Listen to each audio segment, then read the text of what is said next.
These three competitors, Lauren Burt, Julie Spickler, and Chris Shea, are about to begin their final game to determine the winner of our Invitational tournament.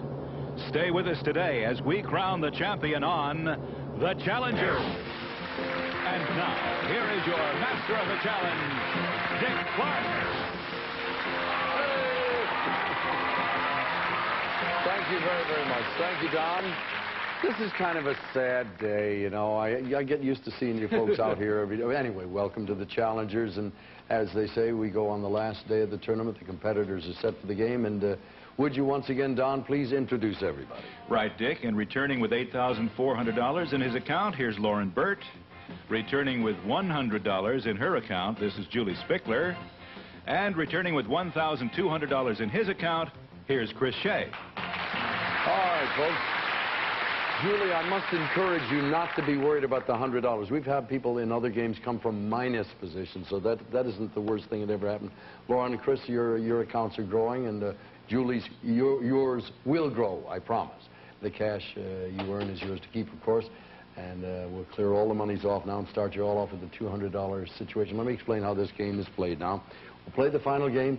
We'll add the two-day totals to find our champion, and that champion will automatically earn an additional $10,000. That's sort of fun to play for. All right, if you will, let's start with the Challenger sprint round. The person who gets the most money out of this gets the first choice off the board. It's a $200 situation. We'll start the clock at 1 minute right now. What mysterious blonde Twin Peaks character was played by Cheryl Lee? Lauren. Laura Palmer. Correct. What's the one-word name of the transportation system officially called the National Railroad Passenger Corporation? Chris. Amtrak. Right. What TV star played the roles of Chester Riley, Joe the Bartender, and the Poor Soul? Lauren. Jackie Gleason. Correct. Name the homemade incendiary device named for a Russian foreign minister. Lauren. Molotov cocktail. Correct. What state would you be living in if your license plate read Live Free or Die? Julie. New Hampshire. Correct. What would your last name be if you were Robin and your melodic brothers are Barry and Morris? Chris. Gibb. Correct. In Freudian theory, what two words describe the psychological condition in which a young boy falls in love with his mother? Chris. Oedipus complex. Correct. A recent poll reported that 41% of the residents of what Caribbean U.S. territory favored becoming a state? Chris. Puerto Rico. Right. What's the first name of the Flintstones' Stone Age daughter? Lauren. Pebbles. Pebbles, that's right. Now, we've got a tie. Lauren and Chris, stand by. We'll break the tie.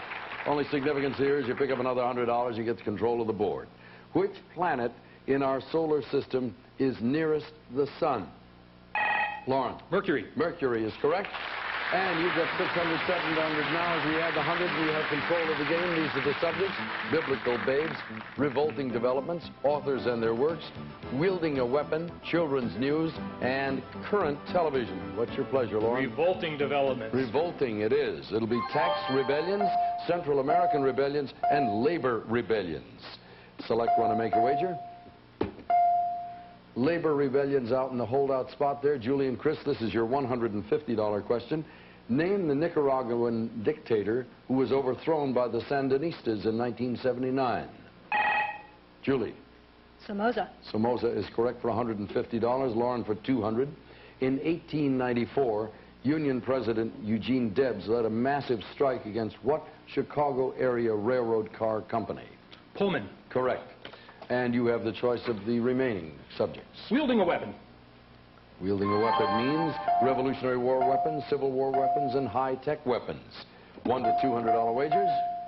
For $150, Chris, name the American inventor who in 1862 patented and gave his name to the world's first rapid-fire machine gun. Gatling. Richard Jordan Gatling. The weapon, of course, is the Gatling gun. $200 question for Lauren and Julie. Name the jet-powered Marine Corps helicopter that's equipped with 8 guided anti-tank missiles, a 20-millimeter cannon, and bears the name of a deadly snake. Lauren. Cobra. Cobra is right for $200. And that's the first portion of the first go-round with Lauren out in front, followed by Chris, Julie in that order, and we'll be back in a moment to continue our game right here on The Challenger. It's going to be a good one. Don't go away.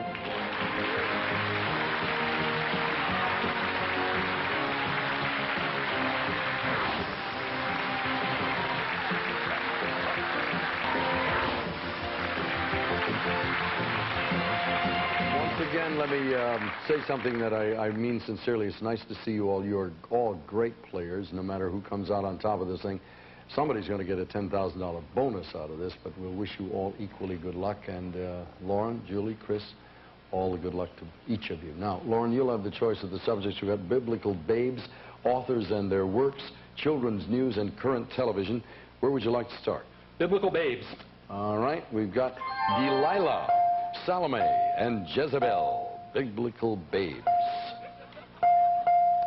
All right, for $150, Julie, Salome, the stepdaughter of King Herod, arranged for the beheading of whom?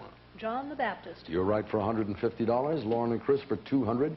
The wicked Queen Jezebel was the wife of Israel's king who? Lauren? Ahab. You are right, sir, for $200. Where do we go now? Authors and their works.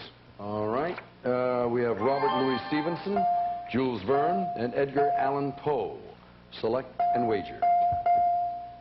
For $150, Julie, the Jules Verne question. According to the title of the Jules Verne novel, how many days did it take Phileas Fogg to travel around the world? 80. 80 days, right? Chris and Lauren for $200. In what Edgar Allan Poe short story does a murderer hear a victim's heart beating beneath the floor in his room? Lauren? The Telltale Heart. That is right, for $200. Children's news or current television? Children's news. We have cartoon comebacks at 100, new video games, and teenage celebrities up there at 200. Time to bet.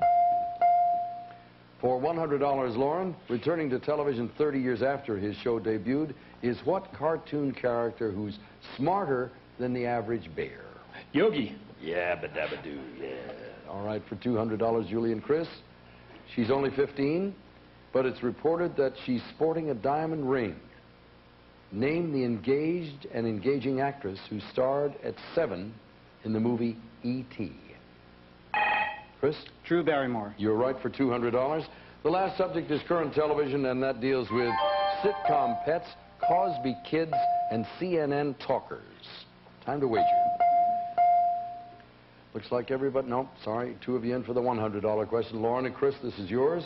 A lovable dog named Dreyfus, who is part St. Bernard, part Golden Retriever, belongs to Dr. Harry Weston on what NBC sitcom? Chris? Empty Nest. Empty Nest is right. Julie for $200. Name the CNN talk show host who also hosts a nighttime radio show on the Mutual Broadcasting System. Larry King. Larry King is right for $200. And let's see how we stand. Lauren at $1,600, Chris at $1,050, Julie at $950. Tightening up the race a little bit, and we'll be back in a moment with the second half of the game. We raise the value of all of our questions then. It's the challenger, so come on back.